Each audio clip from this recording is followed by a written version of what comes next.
Hello everyone, welcome to biology class. So today we're going to look at evolution and natural selection. Evolution, the word means evolve, how humans and animals evolve, while natural selection means how they evolve in a natural way, how they evolve naturally. So that's what we're going to look at. So our objectives is that we are going to look at Darwin's theory, because Darwin was the one who got a theory about evolution by natural selection. We are going to look at the role of adaptation, at least for this video, while we do the part 2 moving forward. Now, we have different words, vocabularies in evolution. We have the evolution itself, we have the natural selection, just like I told you earlier, we have the fitness, and we have the speciation.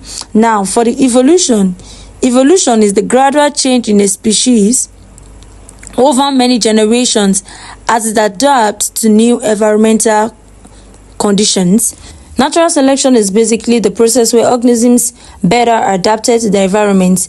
The organisms that could adapt very well to the environment tend to survive better, and they produce more offspring. So when they are able to adapt to that new environment, they will be able to produce offspring, and they will be able to adapt and even live longer. For the fitness is a measure of how well a organism can survive. How can a bear survive? How can a lion survive?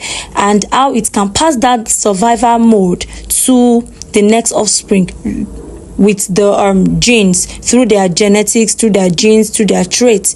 Now, speciation is the process which a new species or plant is created from a group. That is, a new thing comes from a previous group. Do you get? Now, adaptation is a trait. It helps organisms survive. Look at the diagram of a bear. How bears survive in snow. When there is snow, how do they live? How do they even feed? How do they hunt? There is a way they adapt. So adaptation is where organisms survive and reproduce in a specific environment. How they can survive, talk less of even reproducing. Why we have this thing we call common descent. It's like a principle where all living things it's like normal rules, principle for them to be able to survive and to also be able to change over time. Now, basically, I want us to just focus on all the adaptation here. So that's adaptation. I just put that just in case you don't know there's a common rule for them. Now, adaptation is how they survive. Look at the bear. How does this bear survive in cold season? How they are able to cope.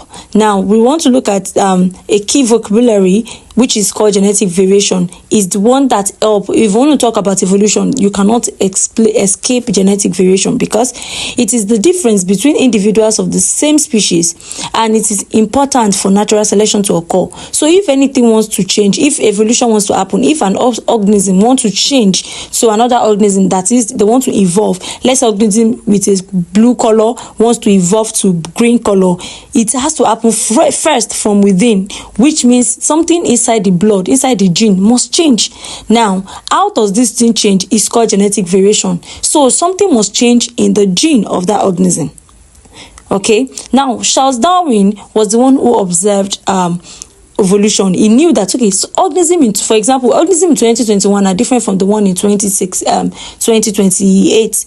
I mean, what happened? Something has happened. Charles Darwin began his research, and then he knew all of those things. He did it in 1831. He went through different diversity of life.